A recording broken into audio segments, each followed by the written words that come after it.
Morning guys, welcome back to my মিষ্টি mini blog. সকাল সকাল ঘুম থেকে উঠে চা টা খেয়ে রেডি হয়ে গেছিলাম অফিসে যাবো বলে। তো এই দেখো, টাকাটা নিয়েছিলাম হাতে, টুক করে নিচে পড়ে গেল। তো যাই হোক, আমি রেডি ফেডি হয়ে অফিসে চলে গেছিলাম। অফিস থেকে ন্যাচারালি রোজকার মতো কোনো ভিডিও করা হয়নি। তো সেম আজকেও। আর কদিন ধরে ট্রেনে এত ভিড় হচ্ছিলো, কারণ কদিন ধরে ট্রেন বন্ধ ছিল। বন্ধ ইন দ্য সেন্স হচ্ছে অনেক ট্রেন মিস ছিল, তাই ট্রেন মানে লেট করে আসছিলো, তাই ভিড় হচ্ছিলো।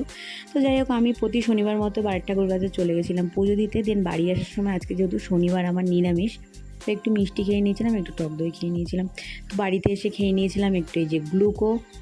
এটা খুব ভালো খাই আমি। আর না, সত্যি কথা বলতে গরমে একটু এনার্জি লস হয়ে যায়, তো এটা খেলে না সত্যি একটা রিলিফ পাওয়া যায়। আর এই ফ্লেভারটা বেসিক্যালি আমার অতটা ভালো লাগে না। আর একটা যে ফ্লেভার আছে গ্রিন কালারের, ওটা বেশি ভালো লাগে।